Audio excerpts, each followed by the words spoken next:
The Spanish announce table. What's up, bitch ass? It's episode 333, 333, Tom, of the Spanish announce table. And we're live, pal. Yeah. Hey, let's just put you on the spot since we are live. Best 3-man or 3-woman faction in pro wrestling history. What is it? What is it? I got it. What is it? I mean, Shield immediately comes to mind because of recency bias. But when you say Ooh. 3-person, right? I mean, the Freebirds were, I think, revolutionary in that regard, right? But I also don't know much about them. So I guess I'll default to Shield, right? Okay. You're wrong. What do you it's got? the New Day. Oh, the New Day. I forgot about New Day. Yeah. Yep. New Day. Yeah. Now, solid. They're a little bit, Now, they're a little bit stale, even before they broke up. Little. But yeah, them, huh? Just a little, huh? Just a little, yeah. Underrated, the triple threat in ECW. Chris Candido, Shane Douglas, Bam Bam Bigelow. Love that. Anyhow. Wyatt family was good. Wyatt family was great. Yeah. But I'm going New Day. Hashtag tweet the table with your favorite 3-man or 3-woman. Because again, you had what was that, PMS or no? What was the one with Charlotte, Becky, and Paige? They were like initials. They were the submission sorority at first, and people had to like clue WW into like. No, but it was something else. It was like PBB or something or anyhow, and then Team Bad, which was Naomi, Sasha, and Tamina. Yeah. But anyhow. Well, was Melina ever in one? Because she was one half of the greatest wrestling match of all time, and Alicia Fox. So were either of them in a 3-person tag? Because then Alicia Fox she was Team Bella. She was with the Bellas. That's right, Team Bella. Well, and those are 2 Hall of Famers. Yeah. And one half of the greatest wrestling match of all time. That's a good pick. So, hey, hashtag tweet the table since it is episode 333 with your favorite 3-person faction in pro wrestling history. I think they acknowledged Foxy Forehead in their Hall of Fame speech. That's a snub. Bullshit. That's a snub. You know why, though? Well, it was fact check. They might have, but that's a snub. Yeah, but it was because it was taped and, because of the pandemic, they didn't see the forehead, so they didn't think of the forehead. And they don't want to acknowledge Melina. That's a no-no in the WWE probably. So if they bring up one half of the greatest wrestling match of all time, it makes you go, the other half, and then, Yeah, I agree. Hey, so Tim, how are you? I'm great, Tom. I had a birthday this week, and you were there. I was. See, my friend, we are, as we discussed what we did briefly before we get into the pro wrestling topics, we're a pro wrestling show. But again, we are the stars of said show, and people want to know, our moms might watch this once in a while. So we went out and we shared a dinner, Tom, you and I, and our significant others. We all got together at Jasper's Italian restaurant here. World-renowned. Yeah, world-renowned. Very good. Very good meal. Tom picked up the bill on that like a stud because he's, he's a swell guy. And then we went to the Comedy Club at Kansas City across the street with friend of the show, guest of the show, cake bringer of the show for our 100th episode, Dustin Kaufman. Great dude over there. Had a great time watching JC Carias. Also, Tom, here's a fun thing I did. The day after my birthday, on Tuesday, the wife and I, we went and donated our time for... Our daughter's going to be a senior in high school, so they do these like project graduations, and your kids have all these things. And so we went and donated our time at the Johnny's Tavern booth at the opening of the Kansas City Monarchs baseball game. Oh, and kind of worked that concession stand there, right, to bank dollars for the, and boy, that was it was a busy time, and a lot of people like their fried foods at a baseball game, and so we did that and watched It was 6-1 at one point, and I was like, ugh, Monarchs not doing so well. And I was like, it was, I think, 7th inning. I was like, they hit, it was 6-0, and they hit a home run. I was like, there it is. I was like, that's the comeback. They're going to come back and make a run at this thing. And I was joking around, and then we got busy again. I look up, and all of a sudden it's 6-5, and I was like, oh, well, hell, And then 9th inning, it's 6-5. Can't hold on, lose 7-5. But that fun happens. Time all around. Did all that. That's so great. Venturing back into a post-COVID pandemic-ish kind of world. Yeah, it feels a little odd.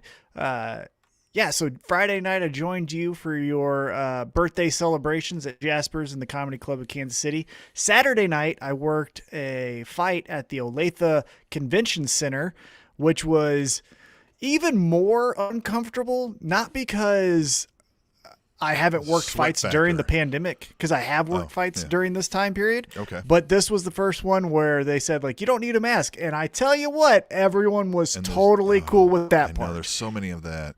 And the so spacing is starting to get back. And I like the idea of the 6 feet spacing. I want to keep that. I do too. And so that was a little bit tense for me. I was the only one wearing a mask. There were 700 people. I was legitimately the only. No, that's not true. 2 paramedics and me were wearing a mask. That was it. So we were wearing masks at this thing, right? I think they were still requiring, food, but I mean, we were going to anyway. But most of the patrons were not, and so that one was still, getting used to that. Yep. But speaking of baseball, Tuesday night I went to the Kansas City Royals game. As my dogs are very excited about that. Big fan. Huge baseball fans here in the household. And what was great about that it's 2 for yes, 1 for no. Yeah, exactly. Right. Is that it was a limited capacity baseball game, and I tell you what, the 6 feet is great, but limited capacity games are also great. I understand that they will not be making as much money, but for me, I drove right in, I parked, I got out, no one had bumped into me, I got to my seats. When I wanted food, I walked down, I waited maybe 3 minutes, got my food, came back up, watched the ball game. That was great. They're going back to full capacity May 31st, so I won't be going to another game this year, but man, that first one was great. Mm-hmm.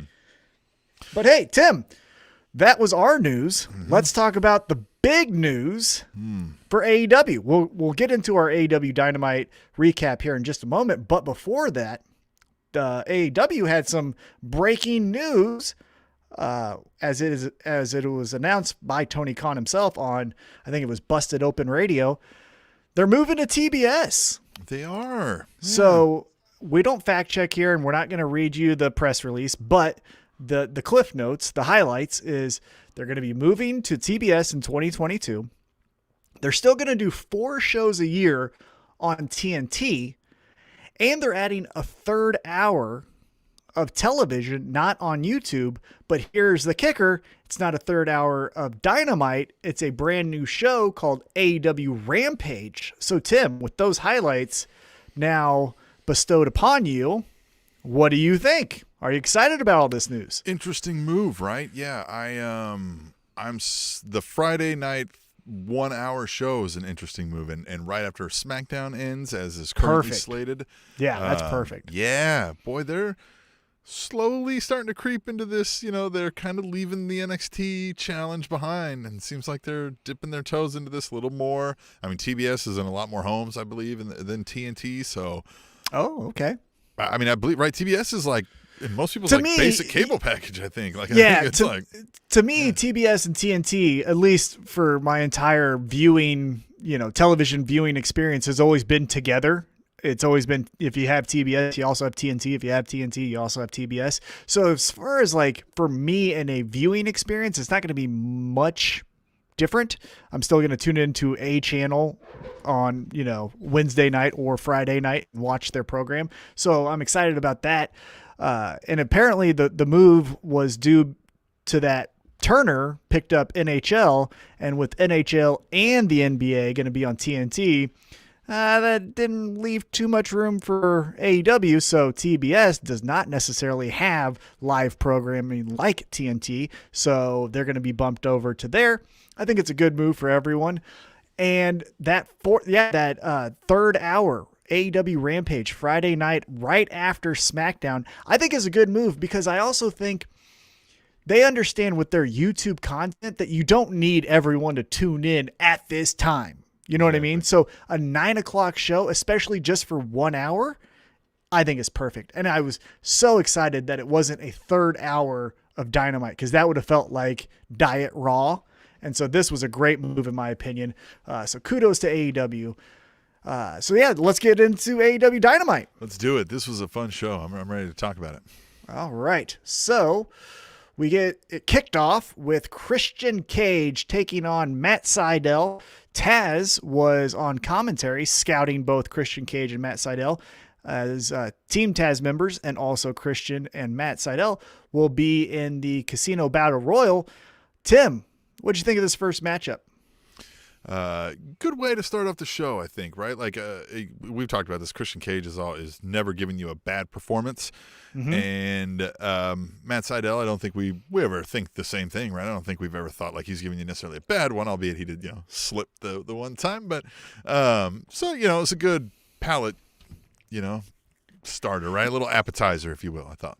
What I like about the Christian Cage match experience in 2021 is that because of his age, but because of who he is, he does this great, like, old man, I'm not as good as I was, but I'll be as good as I've ever been for one night kind of performance each time. So like Powerhouse Hobbs, it looked like he had to dig deep and really, go to a moveset that he hasn't done in a while to beat Powerhouse Hobbs. And this one, same kind of thing. He does an homage to Edge by bouncing in the corner to do a spear and does that. And so it was interesting to see that it's not just cakewalks for Christian Cage as he's going into Double or Nothing. It's, man, son of a bitch, these guys are really good, and I have to really be on my A game, but I'm a step slower and I'm a, step older. And so I like how Christian Cage is formatting, if he is the one that's controlling this, which I think he is, controlling the format of the match where he has to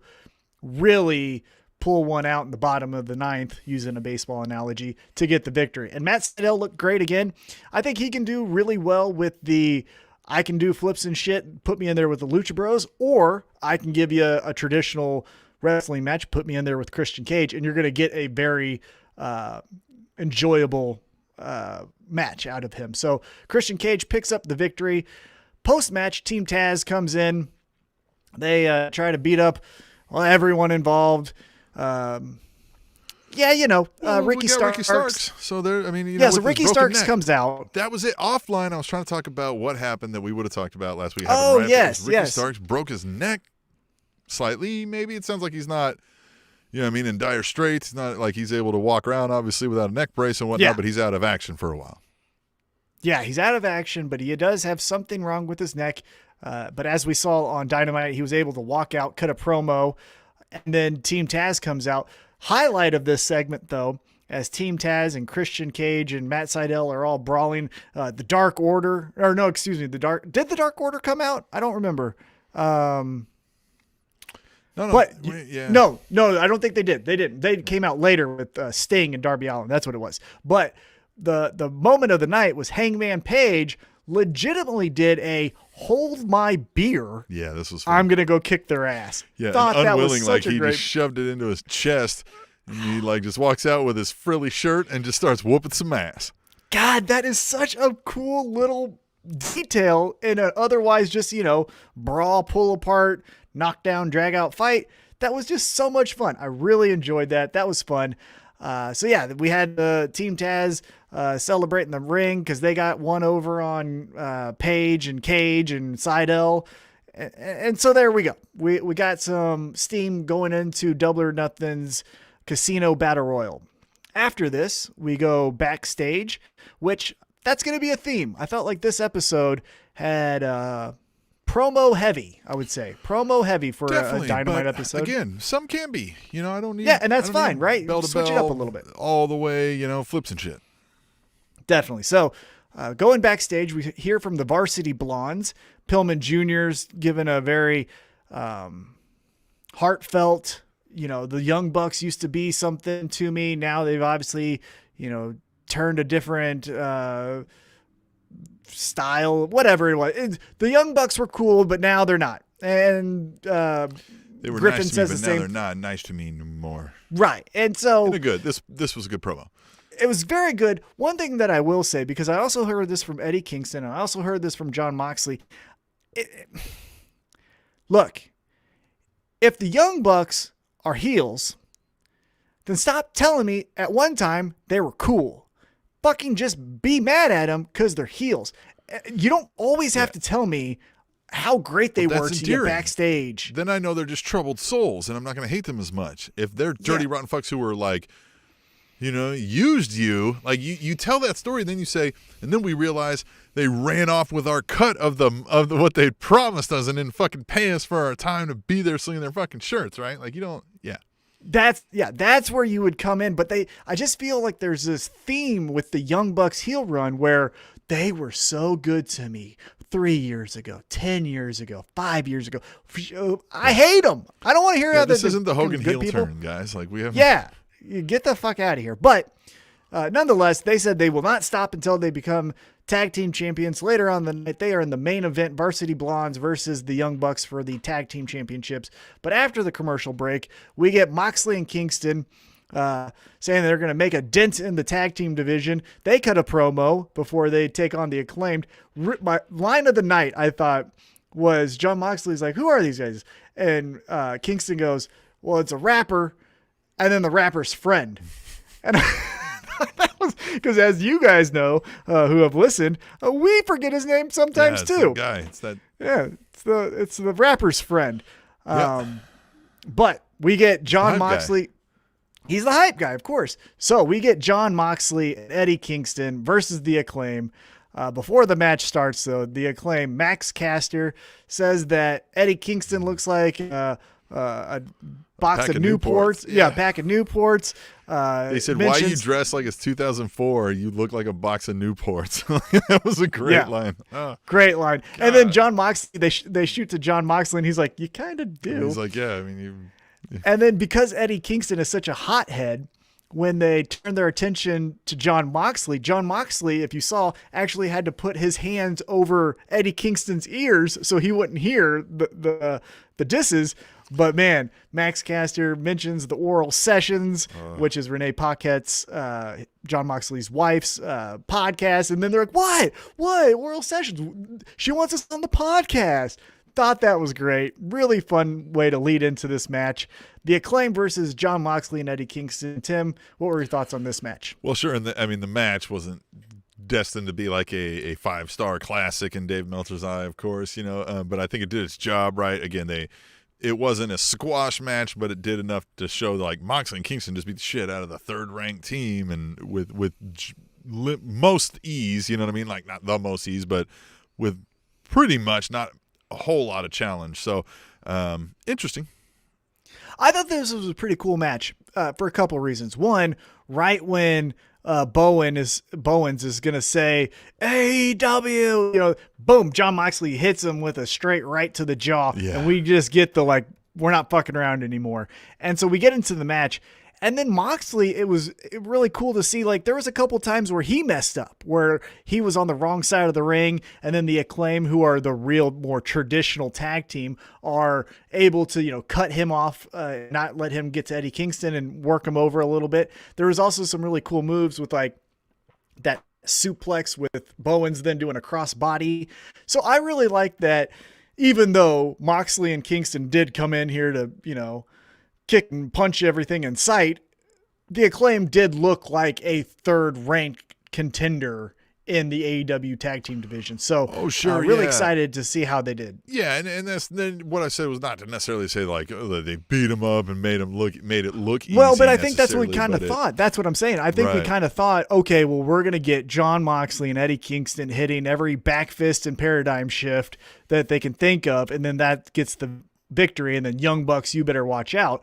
And we got that a little bit where Jon Moxley and Eddie Kingston do pick up the victory here, but the Acclaim were able to show that they're the more traditional, well-seasoned tag team, although they were on the losing end. So after Jon Moxley and Eddie Kingston get the victory, we'd go backstage again, and we see Dean Malenko. Yeah. It's Dean Malenko and Chris Jericho just hanging out backstage. Really cool to see Dean Malenko. This is a great thing that AEW can do, because they can always just say, hey, here's Arn Anderson. Hey, here's Dean Malenko. Hey, here's Jerry Lynn. And just throw any of them just backstage in a segment. So it was really cool to see Dean Malenko in there. The purpose of this was just to say, hey, Chris Jericho, you're going to accept the victory, or you're going to accept the match against the Pinnacle. And he's like, you'll hear from me later. So thought that was interesting. After that, we get a promo in the ring. Tony Schiavone interviews Ethan Page and Scorpio Sky, who had the loudest shirts I've ever seen in a pro wrestling ring. Tim, what did you think, first off, of their attire and then this promo? They looked like the guys that you last remember speaking to before you don't remember anything else about the rest of the night. Mm-hmm. These guys looked, that was an interesting look, but it fits for a heels, and that's an easy way for some guys to go out as heels too, like find a shitty shirt and just throw it on, right? And go out there and flex a little bit. Good, but I still, I like that they gave a little bit of a reasoning behind why they're doing what they're doing, albeit somewhat flimsy. It still feels like Ethan Page and Scorpio Sky are doing their best with not much. I agree. So let's get into this. Ethan Page, Scorpio Sky, they do say, Sting from Scorpio Sky says, Sting, step aside. You were my favorite when you were a kid, but now it's my time. Okay. And then Ethan Page just says, I'm going to be the nail in your coffin, Darby Allin. And I don't understand this, Tim. And this is what I don't understand. I can get the reasoning, even though it feels played out, of, hey, old man, step aside. It's my time now. Tried and true pro wrestling 101 right there for you. And I'm okay with it. But now this is the second storyline in a row for Darby Allin where it's just a heel or a bully just going, I don't like you.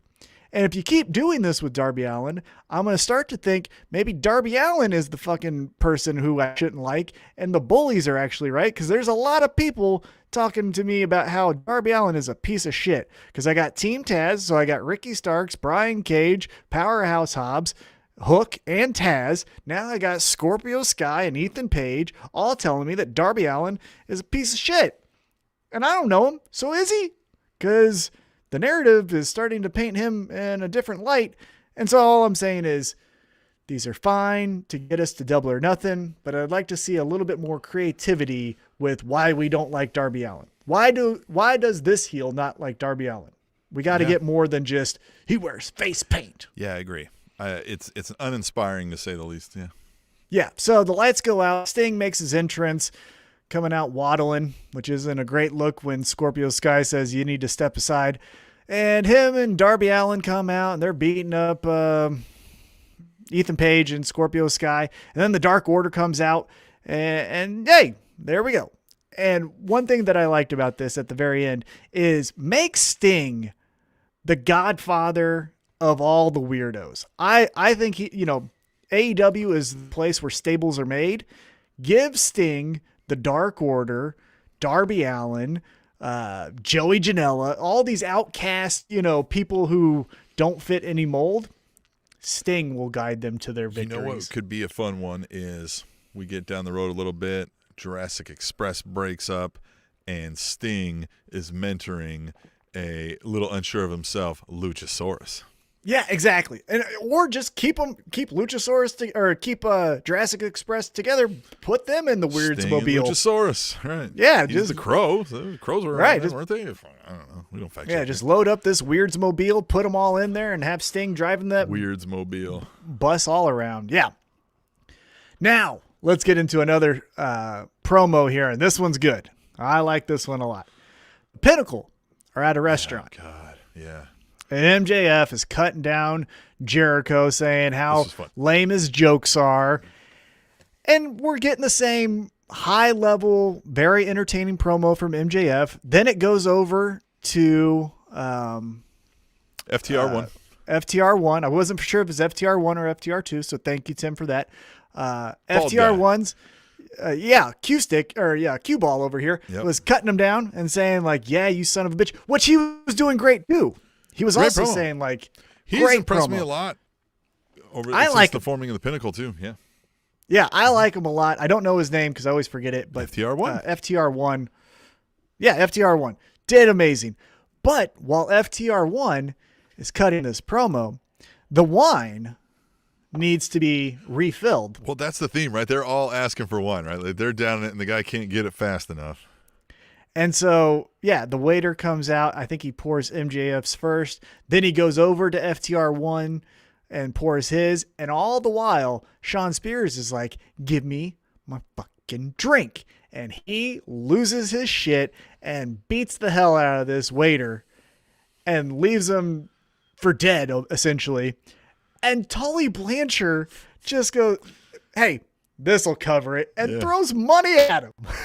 Which, think if you're that person who, if you got roughed up a little bit, right? Like, what did he do? He slammed his head on the table a couple times, gave him a how's your father, I think, and then, like, you know, like you said, didn't leave him for dead necessarily, but, like, threw him off. Like, you could go and be like, fuck this, I'm suing whoever, you know what I mean? Like, run this, but then they go, hey, fucking, go buy some weed and fucking get out of here, you know? And you're like, all right, I'll go fucking do that. That's fine, right? You're like, oh, that's all I was going to do anyway. So, you know? Yeah, I'm going to buy a package of frozen peas and put my bruises. Go pay your late phone bill and buy a fucking ounce, and we'll be cool, all right? Everyone will be cool. Everybody will be fine. Yeah, I like this promo a lot for that reason, right? It felt very – we'll cover this, too, on a later backstage promo. Yes, there was a lot of backstage promos, but they all have some differences. They're not the same wash, rinse, repeat. It's not – persons and interview like WWE does. Like, they all had a different bit of a setting. This was, they were in a restaurant. It felt like a mob declaration that we're coming for your heads this time. We've had enough. And, you know what I mean? Like, look, you've got us on edge, and we're like, we've got to wash this or else our anxiety's going to kill us. So this was done really well. So do you think this is going to be a new wrinkle in the Shawn Spears character where he's the loose cannon in the Pinnacle? I hope so, because he could use something. Right? Yeah, I think it's a perfect. If anyone's going to be the wild man, loose cannon, I think Shawn Spears is the perfect person to do that, because Wardlow is going to be your ominous big muscle. I can fuck you up at any second. I don't say much, but when I do say something, you're going to listen. Obviously, MJF is going to be the leader, the talking head of the group, and then you have tag team, and then you got your senior leadership from Tully. So Shawn Spears, like you said, he needs something, and I like this. I like that Wardlow had to, like, kind of calm down Shawn Spears, and essentially it looked like Wardlow's like, man, he did this again. God damn it, And the way Tully threw that money, seems like he's done that before for Shawn Spears. So I like this. Let's get more Psycho Shawn. Let's not make it a caricature. I still want him to be in suits and still, Well, yeah, but he just, like, has a little bit of a short temper. Anybody bothers him. But I don't want him to be, I don't want him to be like Brian Pillman in the Hart Foundation, where it was like all one kind of theme, and then Brian Pillman was kind of this weird slightly guy out there. Occasionally, when somebody tips him off, like, he just kind of gives them a fucking hockey check into the stairwell, and then they're like, God damn it, where the fuck did the limo driver go? And he'd be like, call a new one. We don't need that guy, Yes. Right? And then Tully's like, God damn it, doling out hundies on this guy. Yeah, I love it. This is a great new chapter in the Shawn Spears character development. So now let's move on. We got back into the ring with a women's world title eliminator. It was called champion Hikaru Shida taking on Rebel, and this was the biggest miss of the night, in my opinion. Tim, what did you think before I gas bag about my opinion? Rebel impressed me. I didn't realize Rebel, you know what I mean? Like, I was really impressed with Rebel's work, and I agree with you. I think so. So this is why I didn't like it that much. Is one, Rebel is very good. She had her matches and her stint in TNA, so if you paid attention, you knew that she could wrestle, right? But if we're going down this Hikaru Shida and Britt Baker are on a collision course, I felt like Rebel was being too much of a yuck, yuck, yuck, yuck, yuck, yuck, yuck, yuck, yuck, yuck, yuck, yuck, yuck. And it was like the comedy didn't fit for what we're trying to tell.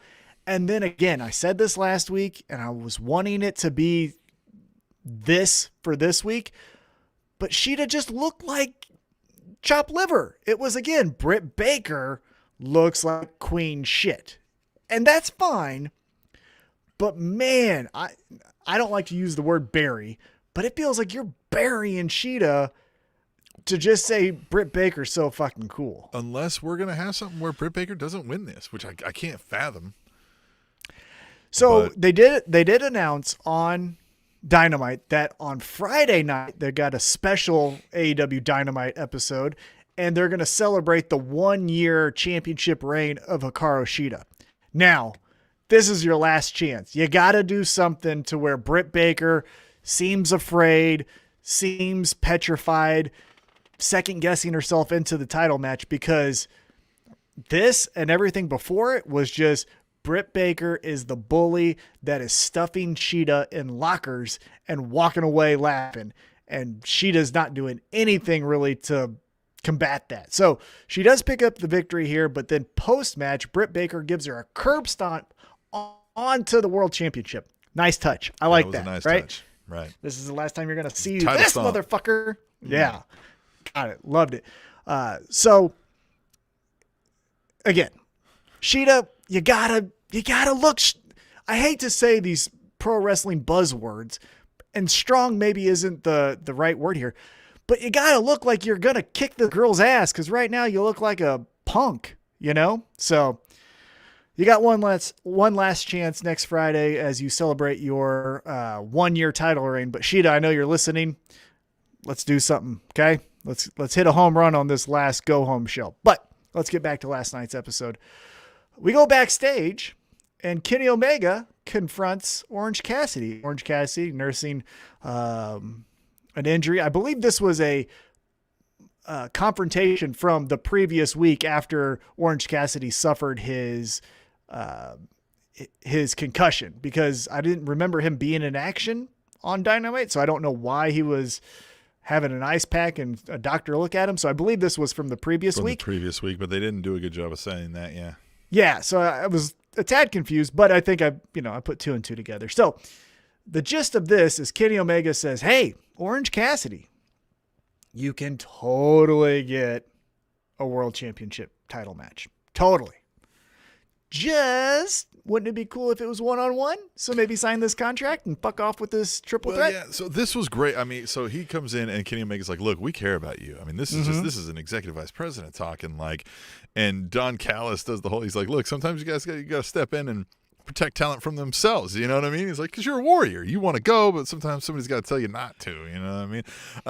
I love all of that. God, and this is, again, it's another setting, right? It's a different setting. They're back in again, we're watching like a live world and universe exists, and it's not just match, our interview tent, and then we move on, right? Like, we're following these people around, and that's where you build storylines. So, like, we discussed character work, but where the writing comes in is these kind of things. You need storylines that we can follow. Like, this is, you know what I mean? This is tying loose ends together. This is these kind of things. And I like how they did that here with, they're like, "Look, you'll get a championship down the road when you're better, but it's not even non-committal. Like, it's just like, at some point." And I love, how then Orange Cassidy just takes it and just slowly rips it, right? And they're like, "Oh, what are you doing? No, don't do that." And you then didn't even read it. Yeah, you didn't even read it. Well, and then when he goes to, like, starts to rip it again, he's like, "All right, okay, like, yeah, we get it." Like, that was the best thing too. That, like, Callis is a shitbag, sleazy heel, but he's also like he's not with it, right? Like, he's not out of touch. Like, he realizes he's pulling a fast one, and so oh God, I loved it, man. I loved all of that, and they played exactly that. Like, if you've ever been around a boss where they play that, like, "We're a family," and you're like, "Motherfucker, you are lying right now, and you're full of shit." Like, why would you even think, like, you're insulting my intelligence to say this shit? He plays that so well, and I liked it. I like where that went. I liked it. I mean, again, it was a little bit of a filler because there's no necessarily extension of anything. Like, there's no new twist here, I think, that we're building off, but I think it just did good building of, like, God damn, I really don't like those guys. I hope Orange Cassidy gets one over on him.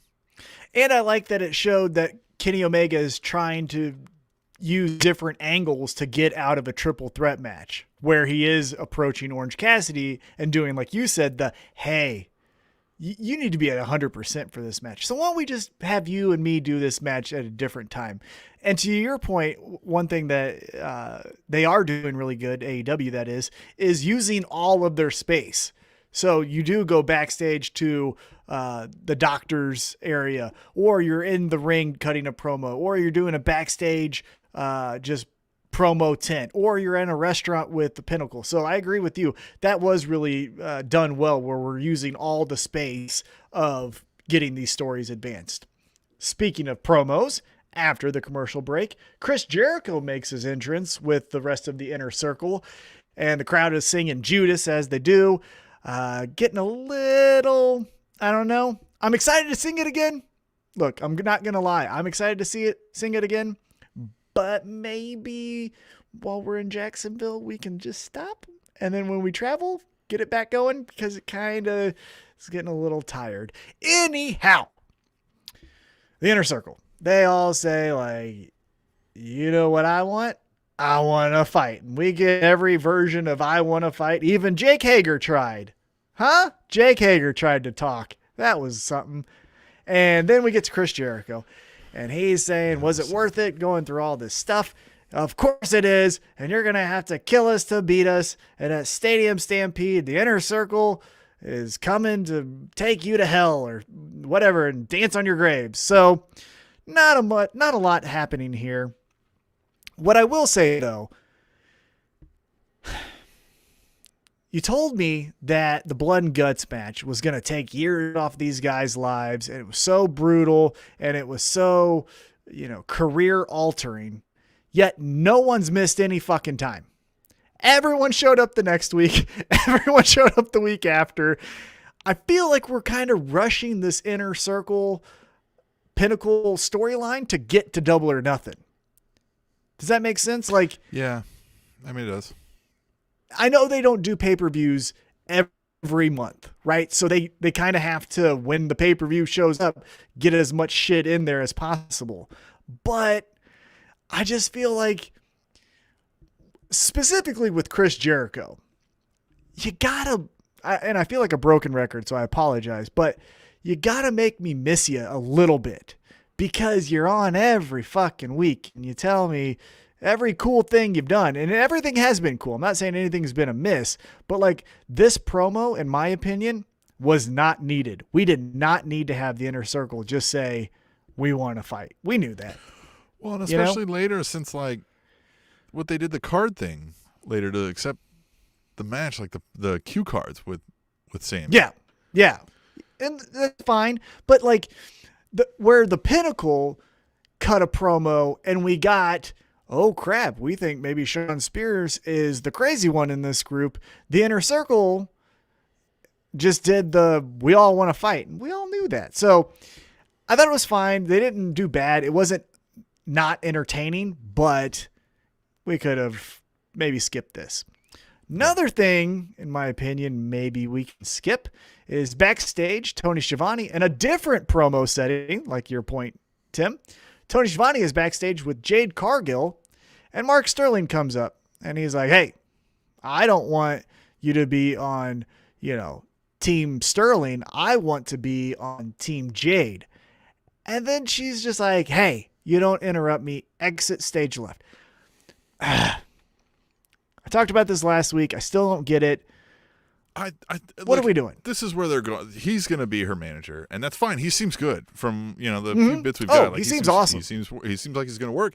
Yeah, and I like what he said to her. Like, hey, look, they're trying to like, you're not going to work for me. I'm going to work for you, which is classic manager type move, right? Like, and you know what? I like that she's getting her feet under her too, though, on the promo work. Like, she's able to like handle her own there. It looked, and she was like, the fuck out of here. And then she was like, who the fuck is this guy? Right? Like, or whatever she said. So, I mean, it's not bad.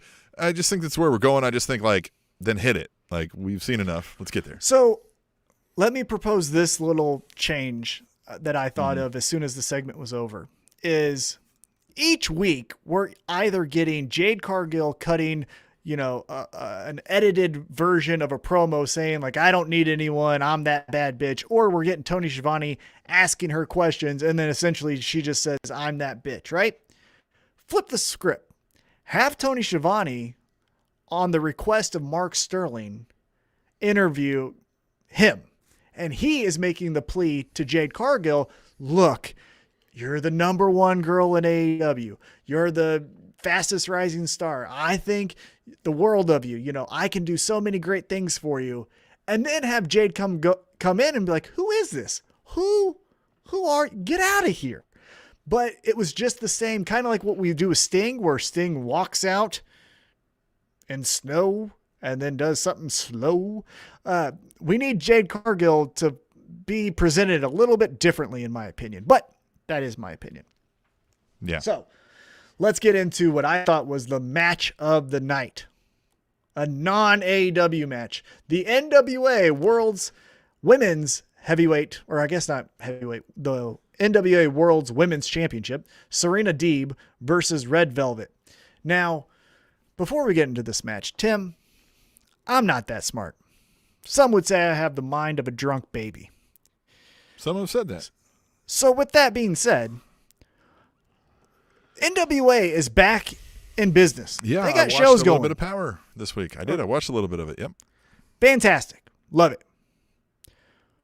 What the fuck are we doing on Dynamite? No, but I'm glad we are because it was a great match. Serena Deeb was puts on fantastic. a fucking great match every time I watch her. Serena Deeb did amazing. And that finish where she's driving her fucking knee and making Red Velvet feel like she went through a car wreck, thought it was perfect. Thought it was great. But what? Like, I don't... What? And why is only the women's championship that I'm seeing from NWA? If you have a partnership, cool. I'm going to bet you have a heavyweight champion. Why isn't Kenny Omega going after that guy? I'm going to bet you have tag team champions. We see the fucking Good Brothers. Why aren't the NWA tag team coming into AEW, fucking shit up? So I just, That's how I felt going into this match. Again, match of the night, Serena Deeb, any style. She feels like what Christian Cage is to the men's side of AEW's roster, where whatever kind of match you need, she's going to give you. Obviously, she's a little bit more athletic than Christian, but man, she is just smooth as butter. What came to mind for me was more of Hardcore Holly before he got super jacked, right? But like when he was always the guy that would go in there and just like, you'd watch, you'd be like, God damn, this guy is putting in work, hammering these folks. That's what Serena Deeb feels like to me every time I watch it. I'm like, woo, this is stiff without feeling like it's, you know what I mean? Like it's bloody or anything like that. I mean, it's good. I like it. Yeah. Yeah. And to further my point here just a little bit is what I mean is, like, if you want to speed it up and, hit the ropes, Serena Deeb can do that with you all night. Or if you want to slow it down and do, a British strong style type of match where we're getting submission based moves, she can do that. So I just think she's the most versatile woman, I guess, on the AEW roster. Again, I don't know where she is because she's in the AEW rankings, but she's the NWA World Champion. Why isn't anyone else in the NWA contender for the TNT Championship or the Heavyweight Championship? It doesn't make any sense. I don't get it, but I try not to think too hard. So after Serena Deeb picks up the victory, Pac is backstage with Marvez, and he says, "I'm tired of being cheated out of my opportunity. What fools against the bastard?" What fool bets against the bastard? Yeah, what fool bets? I wrote it wrong. What fool bets against the bastard? That should be a T-shirt. Yeah, he Maybe did say, "What fool bets against the bastard now?" Huh? Yeah, Marvez, you fucking dork. Yeah, you fucking dork. That was a perfect person to interview Pac too. A fucking dork like Marvez, because it makes Pac seem even more menacing. Although, did you catch, to backtrack a little bit on the Jade Cargill one? Mark Sterling still got to dig in on Shivani, right? It's like, yeah. You're getting interviewed by Tony Schiavone. Why aren't you doing a stand-up sit down with interview JR? Yes, God, that was funny. Yeah, motherfucker. Goddamn. Yeah, it was great. But Pac, what fool bets against the bastard? I wrote that wrong. So, like I said, mind of a drunk baby. Then after the commercial break, we get into Anthony Ogogo versus Austin Gunn. Credit to Austin Gunn. He comes out, guns a-blazing, does a shotgun drop kick to Anthony Ogogo into the corner. But this was the Anthony Ogogo show. Ogogo looked great. Got a little blood the hard way, maybe. And then the coolest way, especially I hope it happens for him because, if you watch his boxing career, he has knockouts. But we end this on just a punch to the ribs, and we're done. We're done. We ain't doing the match anymore. And I love that. Let's have that be his gimmick. I hope he goes over on Cody this way with a body blow. He ain't going to win, but a body blow to Cody, and we get that victory. Like, I get that, like, Cody Rhodes will probably have a little bit more offense than did Austin Gunn. But I wouldn't hate if Cody Rhodes didn't get much. But didn't we already do that with Cody Rhodes? Who did he lose to that way? MJF. Yeah. I think so. Nah, somebody beat him quick, right? Oh, well, the squash match, it's the only squash match in AEW history, is when he lost the TNT Championship to Brody Lee. Right. Brody Lee beat the fuck out of him. That was the one. Now, that was a little bit different. So I don't think we'll go maybe necessarily that bad, but like I wouldn't be surprised if like Cody Rhodes gets a little offense in, Ogogo gets the stomach, right? Cody Rhodes is basically has no offense for 5 minutes while he's regathering himself from the brutal blow, then might get a little bit in, right? But like overall in the match, we're like, damn, Ogogo really put it to him. I hope Ogogo's body blow turns into the AEW version of Randy Orton's RKO, where when it gets hit, it's done. We're done. Like, turn off the lights, take the kids home. We're fucking done here. Because Anthony Ogogo got his body blow in. Like, that's what I want to happen. I don't think, again, we'll get into our picks next week. I don't know if we're going to get that from Anthony Ogogo, but huge fan. After the match, he grabs the American flag. Cody snatches it away. Then the factory leaves.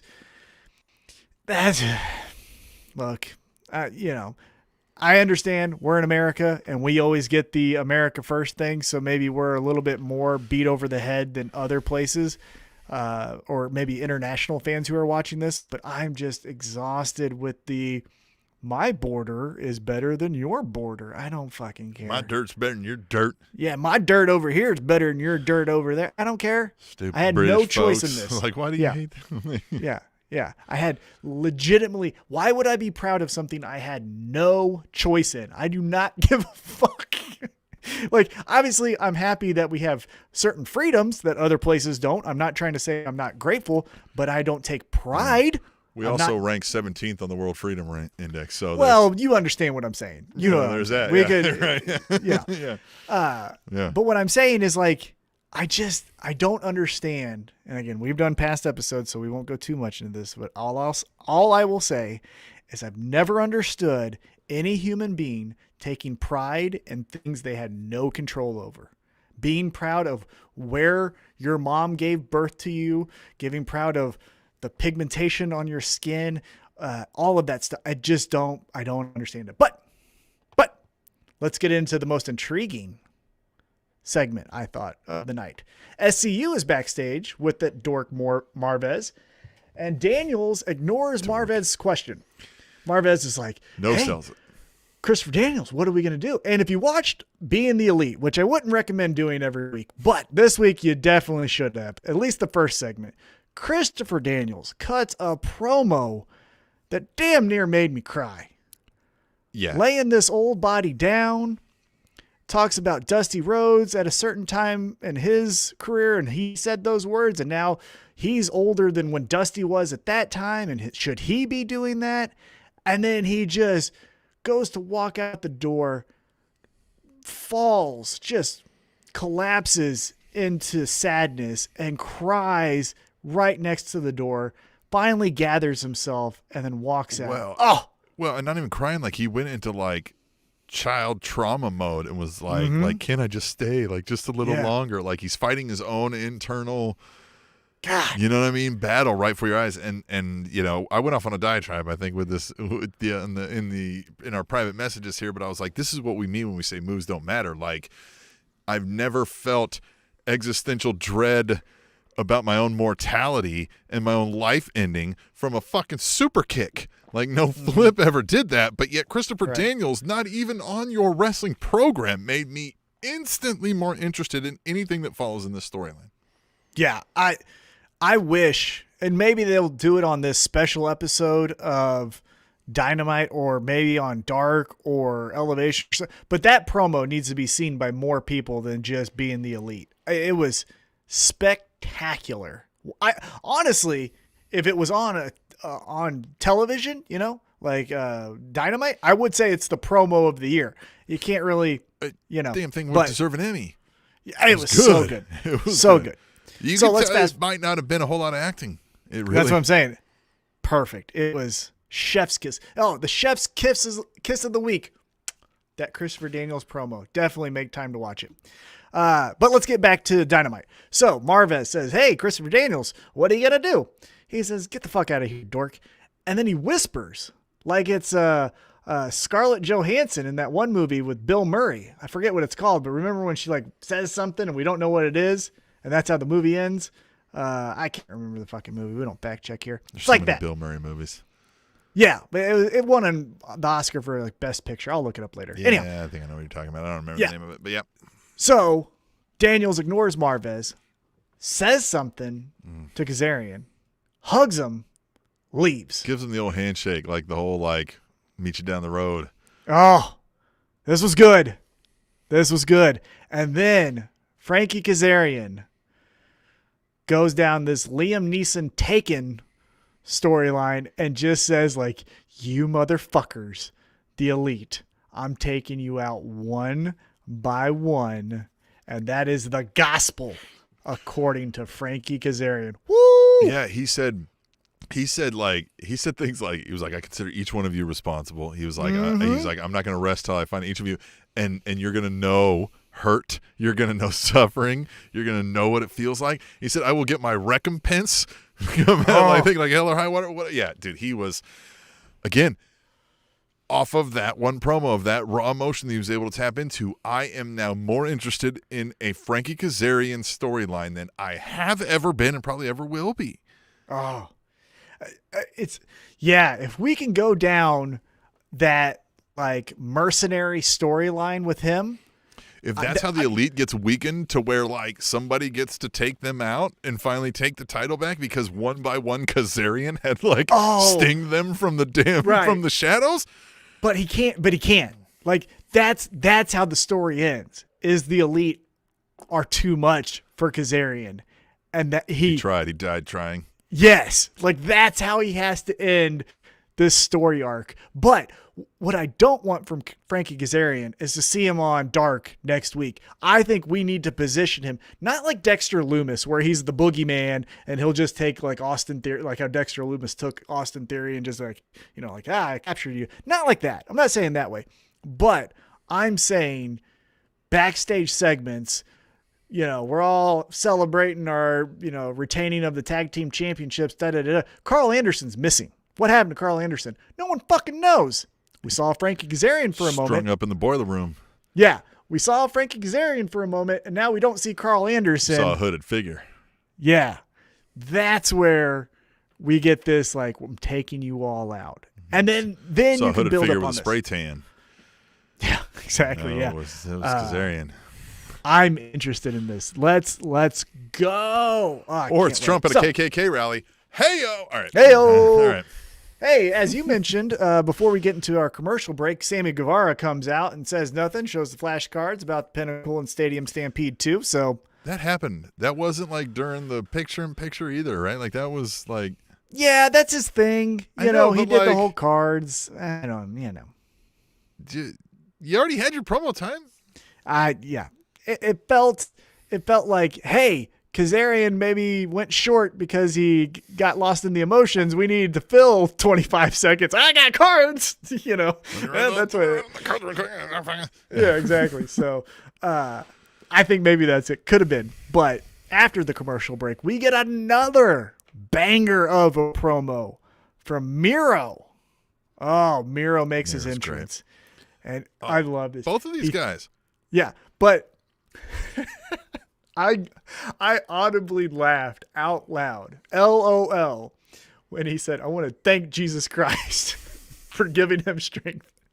And then I want to thank Jesus Christ for allowing me to beat the shit out of all these people. Obviously, he didn't say that. I'm paraphrasing. Right. But I just love that he's like, thank you, Jesus, for blessing me. And thank you, Jesus, for giving me this terror. Yeah. It was so great.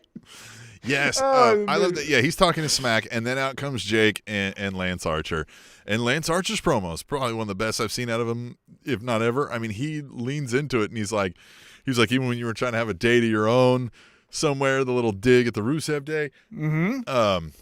And then I like Miro right back with his comebacks, right, where he was like, you got this old man to to hold you back. And he's like, yeah, do hold him back. And then I love when he was like, you're right, everybody dies, but I insist it's you first. God, that was great. God, that was great. That was great. That is a great line. Yeah, I love it. And then, yeah, the Jake the Snake, if you get involved, there won't be enough yoga to save your ass, or however he said that. Thought that was great. That popped Jake, too. He was fucking rolling. Motherfucker. Yeah. You tell you didn't expect that one. That was good. Yeah, I cannot wait. Like I said, they teased this as soon as Miro won the TNT Championship over Darby Allin, and I got excited then. They did this amazing segment with both guys cutting, top tier promos, and so I am just thrilled to see the Murder Hawk Monster versus the Best Man at Double or Nothing. I cannot.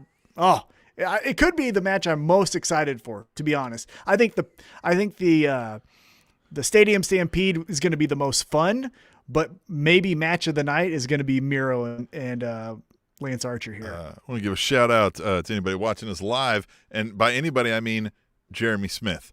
He's the only one, as he chimed in on the chat right here, and he says, "I am your only viewer. You're welcome, and thanks."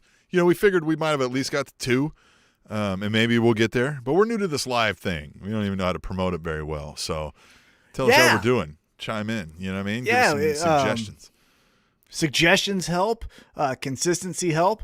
Tim wanted to go at a certain time, and I said I can't, and so we can't promote that. Yeah. So, we have lives and shit, but we are live in these lives. We are live, pal. We're live, pal. No editing here. So let's get back to Dynamite. We get the AEW World Tag Team Championship match. The Young Bucks taking on the Varsity Blondes. And if you follow us on Twitter at Table Show, while I live tweet during AEW Dynamite, the commentator said, well, what is on Nick Jackson's head? And I said, whatever the fuck it is, it's meant to hide the receding hairline, because that's all he's wearing these fucking fun hats for. So suck it, Young Bucks. I don't care what the fuck you're wearing. I know why you're doing it. Anyhow, Young Bucks, Varsity Blondes in our main event. Tim, what'd you think? Forgive me. I'm over here on the chat now. Look, I can't even focus because I'm chatting with our fan, parentheses S. He said, you had to at one point, but that person is a quitter. So, No, it happens. You know what I mean? But the Varsity Blondes, I like. That's where we're at, right? Yes, Varsity Blondes, Young Bucks. Check my notes. I mentioned how Varsity Blondes. Varsity Blondes. I like this. I like the promo earlier, and I like this here. I like that they've got a cheerleader now. Yeah, she's cool. Yeah. Something. I don't really know anything about her, but it adds to it. This is where, again, we need a little more story. Now, we got some backstory with these guys, right? That, they knew the Young Bucks at one point. But, okay, I know you guys aren't in high school, so I got to have a reason to want to know why you're dressing up like you are. And, you know what I mean? Like, there's got to be some sort of connection to why these guys are here and why they dress like that and something like that. So I'm looking for a little more still, but I like the spotlight they got. Yeah, I do too. I like that we're building out. We got some matching jackets here. We got some move sets that make us more of a team. I still, like, to your point, we're not in high school, so I need a little bit more of what we're doing. But a cheerleader helps. Gives that Spirit Squad vibe if we ever want to turn them heel. Well, I think they need to go heel for that reason, right? Because we know you're not in high school, but everybody hates the people who live off their high school glory. And if you got a cheerleader who's giving people the little "How's your father?" or the Kansas City cunt punt once in a while to try to help you out, I'm down for that. I'd rather have that. So what do you think, though, on the opposite end? We've talked about the Varsity Blondes. Now let's go over to the Young Bucks. They're doing their same shtick, the silly, wearing the $10,000 Jordans, apparently. What do you think about what they're doing? I like this here. Again, when they're coming out and they're being what they're leaning into what everybody says they are, then they do that very well, right? They are heels that I want to boo. I don't think they're the cool heels that I kind of like. Like, I don't like them. I can tell they're hiding their receding hairlines, and they don't look tough when they're acting like they're going to kick everybody's ass. So that makes you really dislike somebody, right? When you see a scrawny little bastard who's like, "Oh, kick your ass," you're like, "Bro, no, you will not," right? So I think all that fits well. I had no complaints in that regard. Yeah, I just don't know if I would have put this match in the main event. I don't know. the fan that watches AEW isn't the wide-eyed, what is this pro wrestling right now? In the point that AEW's in, they're still the smarks, right? The IWC is watching the AEW product. So I don't know if I would have put this match in the main event because we kind of knew that the Young Bucks were going to retain. So there wasn't really a lot of suspense, high stakes as the Blood and Guts match or any, past title match with Darby Allin and Miro. So I don't know if I would have put this in that spot for that reason. But it was still a fun segment. Back out to the live chat, Jeremy Smith said they both played college football, but they don't mention that on the broadcast, and they should, and they absolutely should. And I think they should turn heel and go Al Bundy with it. Like, remember, I scored 4 touchdowns in one game. People are like, nobody gives a shit. Yeah. Like, fuck, dude, you played at fucking Division II, like, or whatever. Right, yeah. Like, nobody fucking cares. It's like when in the Four Horsemen like thing, I think, and Lex Luger was like, I'm tough. I grew up in Chicago. And Sting was like, you grew up in the fucking suburbs of Chicago, man. like shut the fuck up. Yeah, what the fuck are you talking about? I can't remember. Like, he didn't say shut the fuck up, but he was like, that's you where we grew go up with in the suburbs, dude. Like, he was like, come on. Like, he's like, that's not true. Yeah. Yeah, I like that. I like, the visual of the Varsity Blondes is there. I just like Jeremy Smith said, I didn't know that they played college football, so that needs to be told to me as a viewer. But again, the main event was what it was. The Young Bucks, obviously, we knew we were going to retain, so they retained. Not a lot of high stakes, but we get some fun at the very end. So the Young Bucks celebrating the victory. Ha, ha, ha, ha, ha. They get jumped. Yes.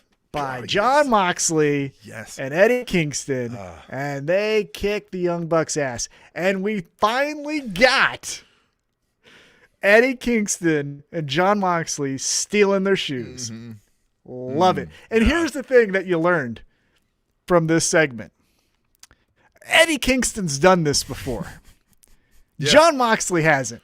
There was a quick process from Eddie, and there was a long, drawn-out process from Jon. Kingston had both shoes and the socks in hand before Moxley had one shoe untied. He had them ready. He knew the value in the socks even. Yeah, Kingston's like, bro, come on. I thought this was great. Again, a fun way to end the show. I may have put this in a different spot. Maybe, again, give Shida a little bit more fire and put that in the main event. I don't know. But overall, really fun episode from my end. Tim, what did you think? Yeah, I loved the episode. I like the stealing of the shoes. I mean, you can't go wrong on a pro wrestling show if you steal some shoes. I don't know what else. Well, especially from the jackasses who want to keep telling you how cool their fucking shoes are. That's the thing. Like, it made sense from a storyline. It wasn't just like, why are these guys taking shoes? It's because these fucking douchebags over here, Young Bucks, keep on putting in my face that they got all these fancy shoes. So you know what? I'm Robin Hood there, bitch. I'm fucking taking their shoes and saying, suck it sideways while I take off. So I like it. Yeah, I liked it a lot. And I'm looking for, I want them to wear the shoes next week or like during this eventual showdown match, right? I want Mox and Kingston wearing the shoes and the Young Bucks all pissed off because that's something they'll do well. Like if they fucking spaz out on Mox and Kingston getting one over on them, like the Young Bucks will play that role well. I think you mentioned this to me in a private chat, but if they wear the same size shoes and can, that would be perfect. I would love it. Yeah. All right, Tim. So that's AEW. Got some big news happening, and obviously Dynamite. Let's flip it to the other end of the spectrum. WWE. What do you got for us? I don't know if we hit this in the news necessarily, because I think we kind of breezed over it. But we got some releases from the WWE NXT world. Specifically, a racist asshole lost his job. So there's that. We like that. God, what a weirdo. What's his name again? Wirtz? Drake Wirtz. Drake Wirtz. Drake Worse. God, sounds like a His name is Drake Worse from now on. Yeah, I agree. This guy, from all accounts, up until 2016, Sasha Banks was loving him. Bayley was loving him. Charlotte was loving him. Bo Dallas was a big fan. All these people. Big E was, Justin Summers, co-signing on some big things. fan of our show. Hosts his own podcast. He liked the guy. Yeah, he told me this one's a shocker to him. And then, man, that cult hit him fast, and he is fucking in the deep end. He's deep with cult. Just the dumb shit that I just don't get. He is deep cult. Very deep This cult. is Sad. This is the type of thing, honestly. Let's take the jokes out of it for just a quick second. This is one of the firings that almost concerns me in this regard. He can do all the stupid shit and make it a bad work environment for WWE, but we know for the most part where he is, what he's doing. Right. Somebody's Now keeping that an he's eye not on him. now that he's not employed, well, now where the fuck is he? And from some of his comments, it sounds like his wife is not necessarily she's on the deep end as well, maybe. No. And so, yeah, some of these things can make these issues worse. And, you can only hope for the best for folks. But I don't know. I don't feel like we got to talk about this guy too much longer anymore, Yeah, so some other releases that were a little bit surprising from the NXT side. Jessamine Duke, one of Ronda Rousey's close friends. Yeah. Roommate of Anthony Sharkbait Gutierrez on the Ultimate Fighter. Now. Yeah, so we can't do that horseman versus horseman match as of right now. Maybe she gets re-signed. I don't know. And then on top of that, we also got Alexander Wolf. Alexander Wolf, who got kicked out of Imperium. Yeah. Thank you for covering me on that. Yeah, that happened in NXT where they worked that one into the storyline. Yep. Yeah. So was he released before and they're like, hey, just finish out this date? I mean, that's very coincidental. Well, it may have been a thing where they maybe they were talking about contract negotiations and maybe said this ain't working, I'm not getting ahead. And maybe he was like, look, I'll do the thing on the way out or something. And, oftentimes, sometimes these things are amicable. Some people are like, look, I'd rather go home. Mm-hmm. Maybe I'll show up and do some UK events. What a kick in the dick, though, it would be if they're like, hey, so we're going to take you out of Imperium, but then you're going to go on this ride and you're going to end up facing Walter for the NXT UK Championship. He's like, okay, let's do it. And the Great. Like, yeah, and then, hey, you're never mind. Psych. Yeah, never mind. Yeah. You go with the Trump rumored, fan. You get out of here. Yeah, you go. I don't fucking like him. Yeah, you got to go, pal. Fuck him. Another... As of right now, it's just been reported on, not confirmed by WWE, but Velveteen Dream, the biggest name from the batch of releases. Velveteen Dream no longer with NXT.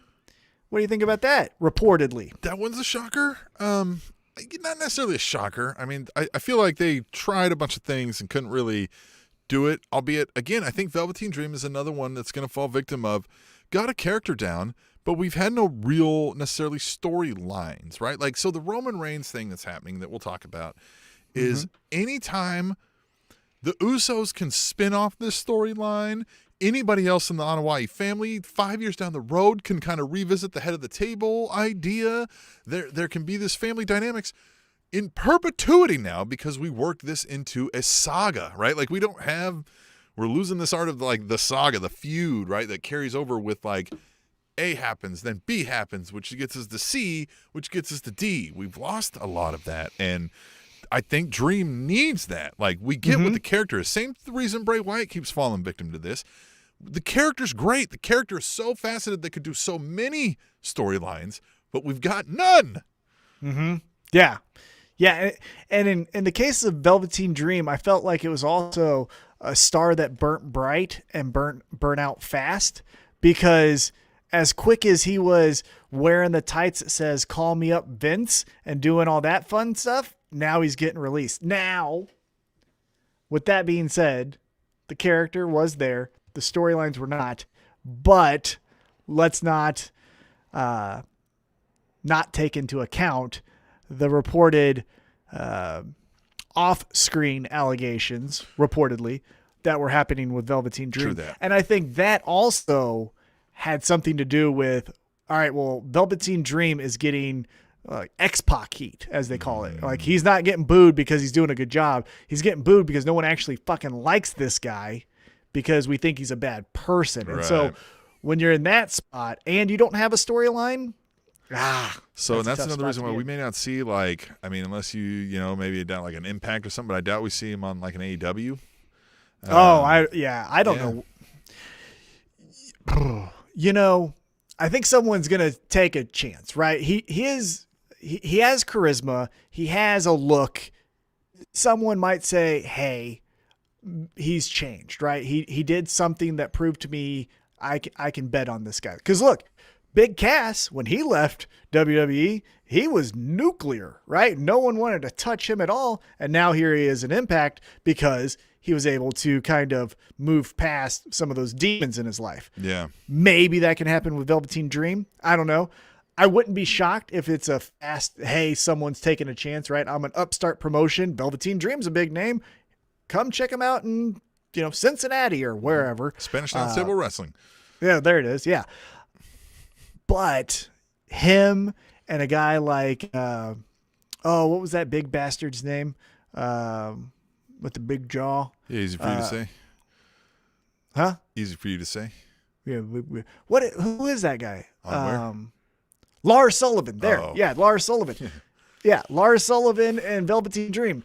Tough spots to be in because I don't think anyone really likes you, pal. Right. And so we'll see what happens to you in your future endeavors, as they say. But NXT, you want to talk about it real quick? Well, let's talk about what we actually had kind of in the WWE world. What was probably the biggest news is there was a pay-per-view that didn't fucking matter. Tim, full transparency for the listener or viewer that's watching or listening right now, we like to do a quick rundown of like, hey, let's get on the same page as what we want to talk about, right? So we just hit some bullet points and then we freestyle like a real promo, right? I did not know that we were going to talk about this, but let's fucking talk about this. Fucking zombies? Zombies is the only thing I have to talk about this WrestleMania Backlash because, again, all the matches happened. What fucking happened, Tom? Nothing happened. This pay-per-view was throwaway. And this was a commercial for Batista's straight-to-Netflix movie? Like, is that really what we did here? And Batista didn't even like the tie-in. Batista didn't even fucking like it. Oh, okay. When you lose the support of Blue Batista, you've lost all hope. That is true. Nothing has reigned truer than that. So, okay. Let me share my 2 cents. Tom has to gather his thoughts. Yeah. Tom's got to calm down. His blood pressure spiked. He's got to breathe a second. Yeah. So let me just share my 2 cents, and then Tim, I will give you the floor. But here's the thing. Okay? Here's the thing. Zombies in pro wrestling are not a horrible thing to have. We have an undead wizard that we call one of the greatest of all time in Undertaker. We have a red demon and Kane that's in the Hall of Fame. These things can exist in pro wrestling. I am not against any of the fun, weird shit in pro wrestling. The Firefly Funhouse, for example, was an amazing experience 2 WrestleManias ago, right? Fiend is nearly a zombie, right? Right. Yeah. He was burned alive and then just transformed right before the Orton. Yeah. So here's why it fucking he sucked. could put burns on somebody's face that only last a day. Right? Right. Fiend. Awesome. Fiend, yeah. But zombies. Okay. This is why it didn't make any fucking sense. Now, Tim, I talked to you a little bit about this, messaging each other, but here's my point of view. So let's jump over to AEW real quick. AEW had a movie tie-in promotion, and it was Godzilla versus King Kong, the movie. So what they did though is they took their dinosaur guy, kind of like a lizard, but their dinosaur guy, and then some fucking guys that think they're bears, and said, isn't this fun? Because it's a match where we're also promoting a lizard and a monkey, right? So it kind of has the same synergy, right? That's all the same kind of world. Now let's jump back over to WWE. Again, zombies are fine. Not against zombies. But Damian Priest and The Miz have been beefing over Bad Bunny. Who is left? And that's fine. Bad Bunny's left. But nowhere in this exhausted, tired out storyline were fucking zombies ever mentioned. Yeah, that's so you can't just throw the curveball of now zombies are in the storyline because it makes no fucking sense. Right. We had nothing about like Batista showing up being like, I want a spot, and they go, you said you're retired, you can't have a spot. He's like, you give me a spot, or I'm bringing some friends that I met in Hollywood. And they go, the fuck does that mean? What are you gonna bring, The Rock? Like, fuck, get out of here. Mm-hmm. You know? And then he brings the zombies because that's his Netflix movie, right? Or if the Fiend was still involved with doing week-to-week storytelling and the zombies somehow bumped up against the Fiend, okay, it's the same synergy. You know what I'm saying? It's the same weird kind of left field shit. But when a very generic celebrity storyline is Damian Priest and Bad Bunny, which Bad Bunny took off, versus John Morrison and The Miz, nowhere in there is fucking zombies, man. That's so goddamn insulting as a viewer. Shout out to Ryan King on the on the live chat. He says, "Zombies." Just fucking I don't dumb. Get it. I don't get it, and that's it. Like you say, we could if we built a story. I could write you a storyline. Tom, I know you could. You're really good at coming up with storylines on the fly. We could have storylines where over a couple months it involves storylines. But like, what the fuck happened here? And is the Miz gonna become a zombie? Like, did they eat the Miz? What the fuck happened here? And if we ate the Miz, why is no one not concerned? Yeah. Why is John Morrison the only guy who's kind of like, hey, man, guys, I used to like the Miz and you ate him, god damn it. Like, why is that his only fucking Well, I get that like nobody likes the Miz in the behind, but nobody's still. even popping a bottle about it. Like nobody's even talking about it. Our truth isn't be like, yeah, fuck that guy. I love that Miz is dead now. Like, no one. Yeah, where's Daniel Bryan with the fucking yes chance that he's like that would if while the zombies were eating the Miz, if Daniel Bryan would have came out and led a yes chant. That would have been the best thing ever. All right. But again, my 2 cents is zombies are fine. It made no sense to throw a left field thing for just shits and giggles into this thing. It was weird. It was left, and then it just, I mean, like, I get we were extending this Damian Priest storyline too long anyway, but that doesn't mean you, like, kill it. You don't, like, embarrass it in front of everybody. That was a weird choice. And why doesn't he, like, he's afraid of the zombies enough to, like, stay away from them, but yet after he wins, he doesn't, like, run to get away. He just, like, stands at the top of the stage, and he's like, hey, I guess I'm done with that. Have fun with the zombies. Like, what in the fuck? Yeah. And then it's just zombies. And then Dude. And then the zombies will eat you. Yeah. The zombies will eat you. Outside of the ring. But they will adhere to a lumberjack match and not go into the fucking ring. But didn't they go in the ring to eat him? Isn't that where they ate him? After the match. So the match is over, and then they... So only after they're like Festus zombies. After the bell, the ring is no longer a fortress of impenetrable. Yeah. Festus zombies. God bless America. That was so fucking maddening. Shout out to Dave LaGreca on Busted Open Radio. He had a rant for the ages. Oh, I'll have to check that out. This shit. His last rant I heard was great. That one on God. the Rhea Ripley Charlotte thing out there, whatever that was. You hear the about worst the Raw zombies one. Yeah. Woo. That had the makings of a depressed T-Mac in a single state. You know what I mean? He was going That's real stomp a Christmas tree out. Yeah, that was that right stomp there. that Christmas tree kind of anger. Good job. All right, well, we're not going to top the zombies. And again, Backlash was really... Hey, there was good matches. I'm not saying that there wasn't good Sure. matches. The triple threat with Lashley, Strowman, and McIntyre, fun spots, good moments. But again, like, we had decent matches, but none of these were classic. Nobody's going to be like, man, I can't wait to rewatch Backlash 2021 and catch the whatever match. So the only thing people will ever remember when you remind them of this is the fucking zombies. So it's... Yeah, I said it on my personal Twitter. This was RoboCop WCW bad, where you don't remember anything about that fucking match except for RoboCop comes out of a damn shark tank and walks up and beats up the Horseman or whoever the fuck it was. Yeah, we're calling this episode Zombies. God, Jesus and Mary. So then Raw, it's the SmackDown. So this happened slightly before then, I guess, the Backlash, right? But the Uso saga was continuing.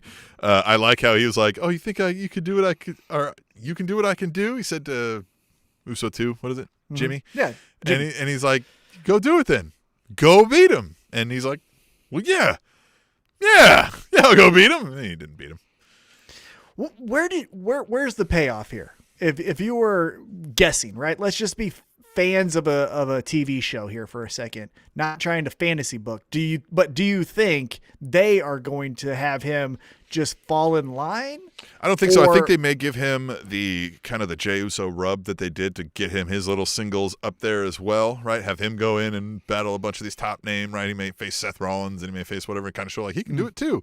Yeah. And then it just really elevates the Usos. And then I think he will fall in line. But I think eventually we'll get this blowdown. But this is what I'm talking about too. With the storyline, you can go so many different directions. The Usos could split and they could come back together later. And they could just be this giant pecking order forever. Like, there's so many things. We still have Tamina, tag team champion Tamina, who could be somehow. Yeah, that would be fun. You know what I mean? They need some females. Look, why are only the men the evil person or evil Samoans? It's not Tamina. It's Nia Jax is in the family. So is Tamina, well, right? She's Snuka, right? Is that in the same family? I believe so. All right. Yeah, I don't know. We don't fact check. I'm guessing here. But Nia Jax fact check as well. Yeah, we don't fact check. Fuck that. Facts are stupid. Just look at the presidential rate. Anyhow, here's where they're going to go, Tim. Figured it out. Guess who's the new tag team champions? We saw that at WrestleMania's Backlash. We got new SmackDown tag team champions. Rey Mysterio and Dominic Mysterio, the first ever father-son duo. Well, they got to lose to some other fucking family members. They're going to lose to the brothers, the heels, the Usos. Well, that's where we're going. I would like if they had the tag team titles while they're still having this little, this little blow of words and stuff, and Jimmy Uso not wanting to just like fall in line with and praise cousin, Roman. Like, he's like, nah, man, look, we're the tag champs. Like, we don't need this guy, right? I wouldn't mind that with the titles, but I don't think it's going to happen because they're going to let Rey and Dominic do their thing for a little while, I imagine. So that's what I'm thinking. I think we're going to have Rey and Dominic beat up on Otis and Chad Gable and then beat up on Ziggler and Rude. We're going to do all that stuff. And over here, we're going to have Jimmy and Jay fighting amongst each other. And then Jimmy is going to fall in line. And then we're going to get the Samoan Dynasty. And then they're going to say, we're going after everyone. And we're starting with the little guy. Fuck you and your son. And then they go after him. And that's where you could even have them be the mercenaries that take out Dominic and Rey, and you could stack them up, and then that's where Roman would just stand over them and like put his foot on them and just raise the championship belt. Talk about how he did it to a family. Yeah, stacked them. Yeah. What does he say? Smash them, stack them, and pin them or something like that? Yeah, something like that. And that would be fun. Yeah. I would like that. So that's where I think we're going. But very interesting. SmackDown, The Roman story is saving SmackDown. They got some other fun things there, but that is the story of WWE. Is Shinsuke the new king of WWE? Oh, are we doing a King of the Ring though? Is that what we're doing? Will that lead to a King of the Ring? I kind of like that. I just want Shinsuke to just have it. I wouldn't mind if they don't put that thing on the line and have people wrestle for it. And like King Shinsuke, we wanted the United States of Nakamura, and they never really went with it. Oh God! But if we had the Kingdom of Nakamura, right? King Nakamura. Oh, the merch. That's a great idea. Well, and he'll play a king role like crazy, right? He can have loyal subjects running around. That's great. Oh, and if you go back to his King of the Strong Style, which he came into WWE as, is the King of Strong Style. You could play on that. But I think, again, we're recording this on a Thursday night for people listening later, so we haven't seen SmackDown, which will happen tomorrow night. But my gut is Nakamura has a match with Baron Corbin, right? And then at the end, both guys kind of fall to the side and are done. And then another mid-card talent, let's just say for the sake of this story, it's Otis, right? Otis comes out, does his little worm on both of them, and then he grabs the thing and he puts it on his head, And he's like, I'm the king this week. And then we're going to get like, we have 10 kings here. We got to figure out who is the king of we're going to have ring. 6 fucks running around as a king all with of a crowns sudden. and stuff. Everybody's going to be fighting over it. We're going to get that 5-person in-ring promo. Yeah. Lather, rinse, repeat. Yep, there it is. Rinse, repeat. Speaking of, Kofi got 2 matches on Raw. He faced Randy Orton and Bobby Lashley. And he won both. Yeah. Interesting. You think they're going on another, like, let's try to recreate Kofimania? I would love it. I definitely would love it. Could be a better story than anything else they're really putting out there, I think, on Raw. I mean, yeah, definitely. I agree with that. I think the win over Randy Orton was just to further RK Bro. I think they're just going to be like, blah, blah, blah, blah, and it has nothing to do with the New Day. Exactly, right. I think Kofi is going to fill the spot of Braun Strowman because, breaking kayfabe here for a second, reading the dirt sheets, apparently Braun Strowman got pretty hurt at WrestleMania's Backlash, so they need a third person to fill that spot. Got his backlashed. Yeah, and so who better than Kofi, right? Kofi can fill any spot you need on WWE, so now he's doing this. Yeah, and I think New Day is going to move into a more, we're going after the title because we beat Lashley. Xavier Woods, MVP, going against each other in promos. I think we got all the fun there. I know it will put this over the top. What this storyline needs, though. A trombone. Zombies. Fucking zombies. It needs zombies, Tom. Think about it. If we put zombies into this storyline, it'll be Tim. Yeah. Tim. Yeah. You're a very intelligent person. One of the smartest people I've ever met, legitimately, in my life. Thanks. There are some times when you give me a point of view that I've never even considered, and it makes me a better person. Oh, nice. That's amazing. That is the dumbest fucking thing you've ever said. I hate every word you said there. Oh, I hate that. Zombies? Yeah. Hey, Ryan King agrees. He's back on with the zombies with more exclamation points now. So, like, I mean, I think we're onto something here, right? Listen, you said I'm one of the smartest guys you know. Maybe you ought to take a chance and look into some zombies. Hate that. All right. Well, what's not going to top zombies, as much as it may try, is that over on the NXT side of things, not only did Wolf get out-periumed, we got Bronson Reed winning the NXT North American Championship in a steel cage. Sans zombies. Yeah, thick boy. I want them to keep. Yeah, they need to. They colossal. It's not cool. He's not colossally short, but he's thick boy. Yeah. Thick boy. Thick boy fits. I like thick boy. This is a guy that we've kind of been paying attention to for a couple months now. You know, he had that opportunity, I believe, in that tournament where he won the qualifying match for the ladder match to become North American champion, I think, at the time. Or maybe it was even the NXT championship. I don't really remember. Yeah. Again, we don't fact check. Yeah. But now, here's the payoff. Johnny Gargano drops the title again to another hopeful standout in NXT's roster. We did it with Leon Ruff. That lasted for a hot second. Now we're doing it with Bronson Reed. Johnny Gargano is trying to get everyone over on the roster, so credit to him. But I think with Bronson Reed, we got some meat on the bone, as they say. I think we can do some fun things. Again, he is a thick boy, so he's not going to be a pushover like Leon Ruff was.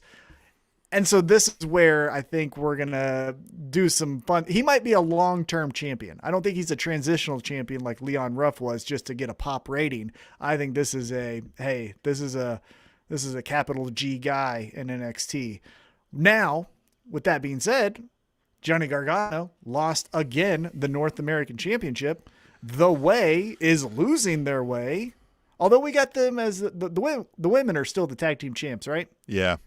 So they are, but I think Johnny. Well, they have already hinted at this. Like Karrion Kross has got his eyes set, on Johnny for things he's done. So I think we may get this like Johnny unsuccessfully goes for the world title, which would be fine. I mean, Johnny Gargano looks like he's the guy there to kind of help get everybody on stable grounds, and maybe we don't see him get called up. Maybe he's that guy that's what I mean, just the regular. And that's down fine. There. Yeah. And look, I think now we're at a point in NXT's evolution where they're not a place where you get promoted. They're also on USA, just like Monday Night Raw. They're also, have talents like Ben Balor. They also get a spot on this podcast. I mean, that's pretty. Exactly. Yeah, that's pretty huge. Pretty high honestly. praise. So let's take a quick second. Hey, look, we got 3 people watching this stream right now. Love it. So thank you. You're welcome. Thank you. You're welcome, Yeah. NXT. Appreciate it. Yeah. Well, and thank you to the 3 people as well. Right. But let's take a quick second before we wrap up on NXT. I want to get your thoughts on Karrion Kross. So he's back. He's back. Beats Finn Balor for the championship, right? Yep. Give me your thoughts. What are you team Karrion Kross? Are you stories like patient?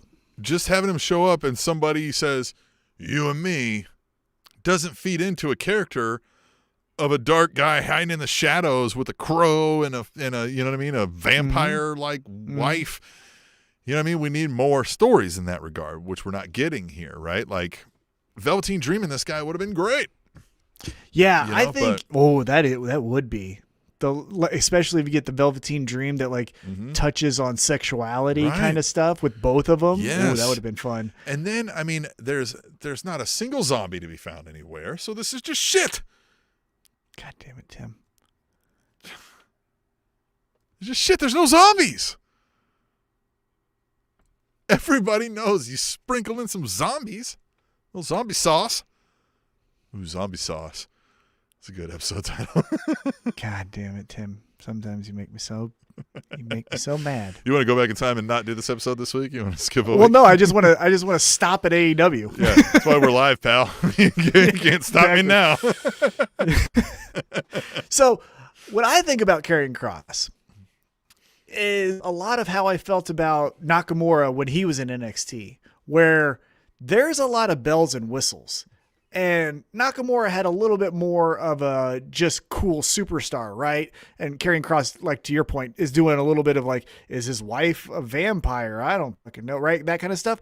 But I think he's a victim of the bells and whistles. And what I mean by that is that entrance is fucking cool. I love that entrance. It makes me want to watch it. But I don't know if I'm going to feel that way in 6 months. And if we're doing that in 6 months, it kind of feels like it kind of feels like the crowd singing Judas over in AEW, you know, not that I don't like it, but I kind of seen it too many times. So he needs a story now. Now we need to, and maybe this is where we get it with the way, because Johnny Gargano, again, is trying to get every single person over, it feels like, in NXT. And they have a good story. They got something good there with the way. I'm hoping that this is where we turn the corner with Karrion Kross, because everyone's high on him, right? Booker T said he's a main event guy. I think it was, we got people praising him. Obviously, obviously he's a champion, but just needs that zombie and then he'll be over the top. So that was the WWE NXT world of things, or the universe, if you will. And something we like to do is ask the fans. A new thing that we've stumbled upon here is live chat with us while we're streaming on the YouTube, and we'll interact with you there.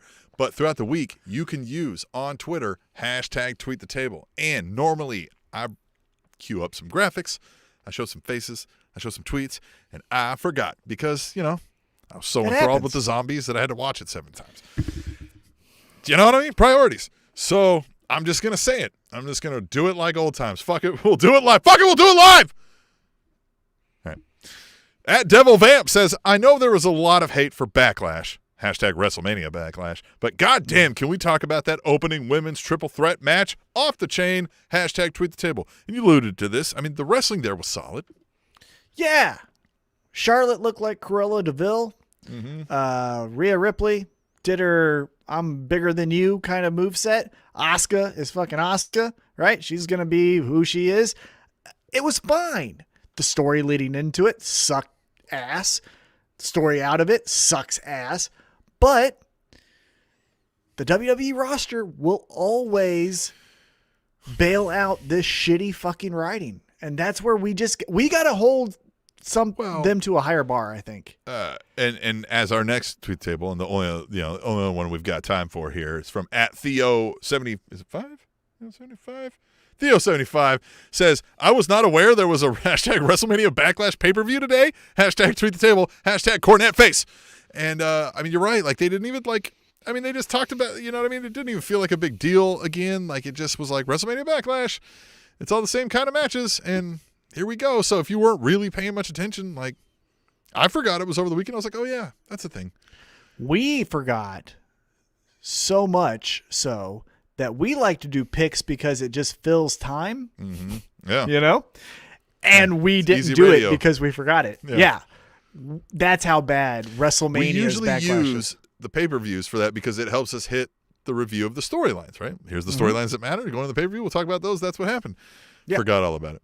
And it's like you said, they know that like the talent will bail them out, and they knew they had the zombies in their side pockets, so like they didn't even have to write anything. They had the zombies. I don't like you. Yeah. You don't like? Do you like the zombies? No. Okay. Well, then I guess we'll leave it at that. Tom doesn't like me. Doesn't like the zombies. He just doesn't like anything. Tom's just a grumpy guy. No zombies, says Tom. No fucking zombies.